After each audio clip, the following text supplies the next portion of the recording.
இன்னைக்கு நம்ம இந்த வீடியோவில் என்ன பார்க்க போகிறோம் அப்படின்னு பார்த்தீங்கன்னா, கேப்டன் விஜயகாந்தோட நினைவிடத்தை தான் பார்க்க போய்கிட்டு இருக்கோம். இந்த நினைவிடம் கோயம்பேடில் அவரோட கல்யாண மண்டபம் இருந்துச்சு. அதாவது கட்சி ஆஃபீஸ், அங்கே தான் அவரோட நினைவு இடம் அமைஞ்சிருக்கு. நான் ஃபஸ்ட் டைம் இங்கே உள்ளே போய் பார்க்கலாம் அப்படின்றதுனால வந்திருந்தேன். வெளியில் பார்க்கும்போது மக்கள்கள் நிறையா போய்கிட்டு இருந்தாங்க. நினைவிடம் ஒரு நாளாச்சும் நம்ம பார்க்கணும் அப்படின்ற ஒரு எண்ணத்தில் தான் நான் இங்கே வந்தேன். அதே மாதிரி நான் பார்த்ததை எல்லா மக்களுக்குமே ஒரு சின்ன வீடியோவாக எடுத்து போடலாம் அப்படின்ற ஒரு ஆசையில் தான் இந்த வீடியோவை எடுத்து போட்டுக்கிட்டு இருக்கேன். எப்படி இருக்குது, கேப்டன் எப்படி வாழ்ந்தார், கேப்டன் எவ்வளோ நல்லவர், கேப்டன் எவ்வளோ நல்லது செஞ்சுருக்காரு, மக்களுக்காகவே வாழ்ந்த ஒரு தன்னலமற்ற தலைவர் அப்படின்னு கூட சொல்லலாம். எம்ஜிஆருக்கு நிகரானவர், எம்ஜிஆரை போன்ற எம்ஜிஆர் வழியில் நடந்தவர். கேப்டன் விஜயகாந்தோட இதுதான் கட்சி ஆஃபீஸில் இருக்கிற கொடி. நல்ல உயரத்தில் பயங்கர கம்பீரமாக பறந்துக்கிட்டு இருந்துச்சு. இதுக்கு உள்ளே பார்த்தீங்கன்னா மண்டபத்துக்கு போகலாம், உள்ளே கட்சி ஆஃபீஸுக்கும் உள்ளே போகலாம். ஆனால் கேட்டு போட்டிருந்துச்சு. அதில் பார்த்திங்கன்னா முரசு சின்னம் கேப்டனால் போட்டிருந்துச்சு. அங்கங்கே பார்த்திங்கன்னா செவுறுகளில் சின்ன கேப்டனோட நினைவு மாதிரி அவரோட பழைய புகைப்படங்களும், அவர் எப்படி எளிமையாக மக்கள்கிட்ட வாழ்ந்திருக்கார், மக்களுக்கு எவ்வளோ நல்லது செஞ்சுருக்கார் அப்படின்றத பற்றி அங்கங்கே ஒரு சின்ன சின்ன பேனர் மூலிமா அடித்து வாலில் அங்கங்கே ஃபிக்ஸ் பண்ணி வச்சுருக்காங்க. கேப்டன் அவர் சினிமாவில் மட்டும் பார்க்கும்போது நல்லவர் இல்லை, நிஜத்துலேயும் எவ்வளோ நல்லவர் அப்படின்றது எல்லாருக்குமே தெரிஞ்ச ஒரு விஷயந்தான். விஜயகாந்தோட நல்ல நல்ல விஷயங்கள் நிறையாவே இருக்குது. நிறையா பேசலாம், நிறையா எல்லாருக்குமே தெரிஞ்சிருக்கும். ஆல்ரெடி கேப்டன் விஜயகாந்த் அப்படின்னாலே ஒரு கம்பீரமான குரலுக்கு சொந்தக்காரர் அப்படின்னு சொல்லலாம். கேப்டன் விஜயகாந்த் அப்படின்னா போகும்போதே என்ட்ரன்ஸில் உங்கள் செருப்பெல்லாம் கலட்டி ஒரு இடத்துல வச்சுருந்தேங்க. இதாங்க கேப்டனோட நுழைவு வாசல். உள்ளே போகும்போது பாருங்கள், அழகாக இருக்கார். பார்க்க கேப்டன் எவ்வளோ அழகாக இருக்கார்.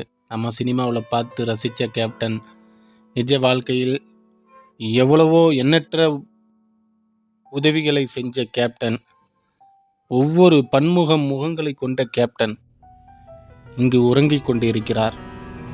அவரை காணதான் நாம் சென்று கொண்டிருக்கிறோம். ஒரு கடவுளுக்கு நிகரான கேப்டன் விஜயகாந்த் என்பதற்கு இது ஒரு உதாரணம்.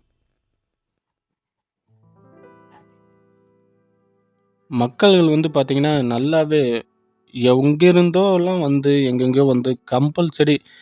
இதுக்கு முன்னாடி அண்ணா சமாதி, எம்ஜிஆர் சமாதி, ஜெயலலிதா சமாதி, கலைஞர் சமாதி பீச்சில் இருக்குது. ஆனால் இங்கே கேப்டன் விஜயகாந்தோட சமாதி கோயம்பேட்டில் அவரோட கட்சி ஆஃபீஸில் இருக்குது அப்படின்றது எல்லா மக்களுக்கும் தெரியும். இப்போ சென்னைக்கு வர்ற மக்கள் பாதி பேர் கேப்டன் நினைவிடத்துக்கு வராமல் போகிறது இல்லை, சென்னையை சுற்றி பார்க்க வரணுன்ற நினைக்கிற மக்கள்கள் அப்படின்றது எல்லாருக்குமே தெரிஞ்சது தான். இங்கே பார்த்தீங்கன்னா மணி கீழே அமைதியான முறையில் நமது கேப்டன் விஜயகாந்த் உறங்கி கொண்டு இருக்கிறார். இவர் ஒரு காலத்தில் சினிமாவுக்குள்ளே வரும்போது ரொம்ப கஷ்டப்பட்டு தான் வந்தார். அவரோட கஷ்டங்களை நம்ம எப்படி கஷ்டப்பட்டு வந்தோமோ அது மாதிரி இனி வரவங்க யாரும் கஷ்டப்படக்கூடாது அப்படின்றனால இவர் சாதித்த அந்த சினிமாவில் புதுசாக நுழையிற எல்லாருக்குமே ஒரு நல்ல நல்ல வாய்ப்புகள் கொடுத்துருக்காரு. நல்லபடியாக யாருக்குமே ஒரு நல்ல விஷயங்கள், நல்லதில் உதவி அப்படின்றத செஞ்சுருக்காரு.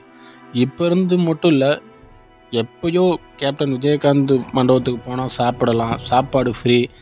ஒரு வேளை சாப்பாடு சாப்பிட முடியாத எல்லாருமே இங்கே தான் கண்டிப்பாக சாப்பிட்டு போயிருப்பாங்க. நீங்கள் நிறையா வீடியோவில் நிறையா பேர் பேசியிருக்காங்க, அதை பார்த்து. கேப்டன் விஜயகாந்த் மதுரை மாவட்டத்தை சேர்ந்தவர் தான்.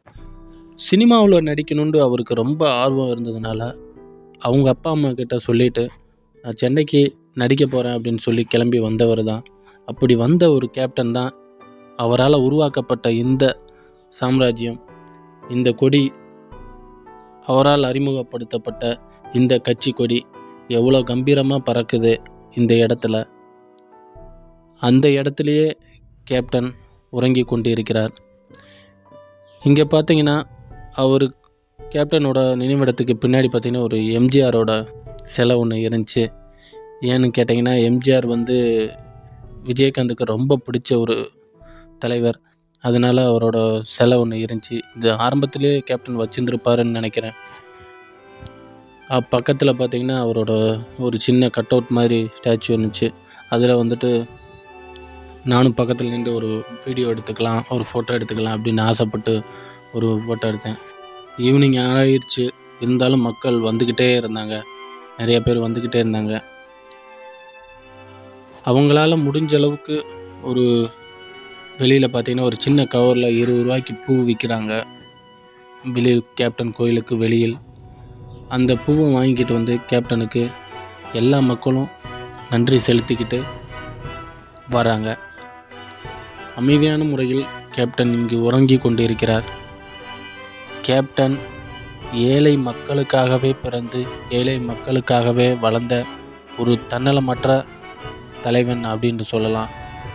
எனக்கு கேப்டன் விஜயகாந்த்னா ரொம்ப விருப்பம், ரொம்ப இஷ்டம். கேப்டன் அப்படின்னு சொன்னாலே நமக்கு ஒரு கம்பீரமான ஒரு உணர்ச்சி பூர்வமாக இருக்கும். அதனால தான் கம்பல்சரி கேப்டனை பார்க்கணும் அப்படின்றதுனால நான் ஊர்லேருந்து இங்கே வந்திருக்கேன். விபூதியெல்லாம் இருந்துச்சு பக்கத்தில், விபூதி எடுத்து பூசிக்கலாம். கேப்டனுக்காக வச்சுருக்க விபூதி. பத்மபூஷன் அவார்டு வாங்கினார். ஆனால் அந்த அவார்டு வாங்கும்போது நம்ம கேப்டன் உயிரினும் இல்லை. பத்மபூஷன் அவார்டு வாங்கினப்போ எடுத்த ஃபோட்டோ இங்கே ஒரு ஸ்டேஜ் மாதிரி போட்டு நினைவிடத்தில் வச்சுருக்காங்க. நீங்கள் கண்டிப்பாக சென்னைக்கு வந்தீங்கன்னா கோயம்பேட்டில் இருக்கிற கேப்டன் விஜயகாந்தோட நினைவிடத்துக்கு கண்டிப்பாக வாங்க. முடி காணிக்கை செலுத்தணும் அப்படின்னு நினைக்கிறவங்க இங்கே ஒரு நம்பர் போட்டிருக்காங்க. ஏன்னா நிறையா பேர் ரசிகர்கள் இல்லாமல் கட்சி தொண்டர்களும் நிறையா இது பண்ணியிருக்காங்க. தண்ணி குடிக்கிறதுக்கு தண்ணி வசதியிலேருந்து எல்லாமே நல்லா பண்ணி வச்சுருக்காங்க. நீங்கள் கண்டிப்பாக சென்னை வந்தால் கேப்டன் கோயிலை மிஸ் பண்ணிடாதீங்க. கேப்டன் விஜயகாந்த் போல இனி ஒரு மனிதனை நாம் பார்க்க போவதில்லை அப்படின்ட்டு தான் நான் நினைக்கிறேன். கேப்டனுக்கு 2 பிள்ளைங்க இருக்காங்க. அவங்க விஜயகாந்தோட ஒரு விட்டு சென்ற பணியை தொடருவார்கள் அப்படின்ட்டு நினைக்கிறேன். இந்த வீடியோ உங்களுக்கு பிடிச்சிருந்தா நம்ம சேனலுக்கு ஒரு சப்ஸ்கிரைப் பண்ணுங்கள். தேங்க்யூ.